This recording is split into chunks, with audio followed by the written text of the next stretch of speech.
இயற்கையெய்திய கலாநிதி அழுத்துவ சோரத்த நாயக்க தேரரின் தேகம் இன்று பிற்பகல் கதிர்காமம் கிரிவிகாரைக்கு கொண்டு செல்லப்பட்டது. தேரரின் தேகம் இன்று காலை வரை பானந்துறை வாழை தோட்டத்தில் உள்ள ஸ்ரீபோதி ரஜமகா விகாரையில் மக்கள் அஞ்சலிக்காக வைக்கப்பட்டிருந்தது.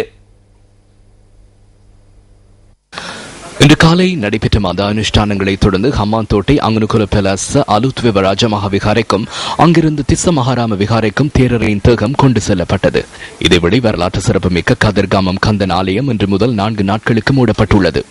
கதிர்காமம் கிரிவிகாரை ராஜமகா விகாரையின் விகாராதிபதி கலாநிதி அலுத்விவ சோரத்த தேரர் இயற்கை எய்தியதால் இந்த நடவடிக்கை மேற்கொள்ளப்பட்டுள்ளதாக கதிர்காமம் கந்தன் ஆலய பஸ்நாயக்க நிலைமை சஷிந்திர ராஜபக்ச தெரிவித்துள்ளார். தேரரின் இறுதிக்கிரைகள் அக்டோபர் 2ஆம் தேதி நிறைவு பெற்றதன் பின்னர் மீண்டும் ஆலயம் திறக்கப்படும் என அவர் மேலும் குறிப்பிட்டுள்ளார்.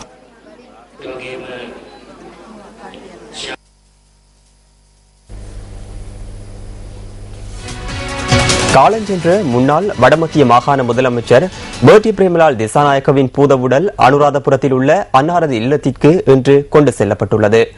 59 வயதான பேர்டி பிரேமலால் திசாநாயக்க நேற்று பிற்பகல் கொழும்பில் உள்ள தனியார் வைத்தியசாலையில் காலமானார்.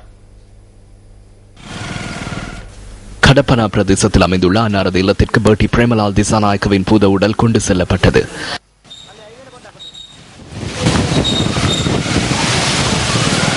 அன்னாரது புதவுடலுக்கு பிரதமர் டி முஜாரத்ன உள்ளிட்ட அந்த பிரதேச அரசியல்வாதிகள் பலரும் இறுதி அஞ்சலி செலுத்தினர். இதுவழி பெருந்திரளான பொதுமக்களும் அன்னாருக்கு இறுதி அஞ்சலி செலுத்தினர். அன்னாரின் இறுதிக்கிரைகள் எதிர்வரும் திங்கட்கிழமை பிற்பகல் அனுராதபுரம் அருட்சந்திர மைதானத்தில் நடைபெற உள்ளது.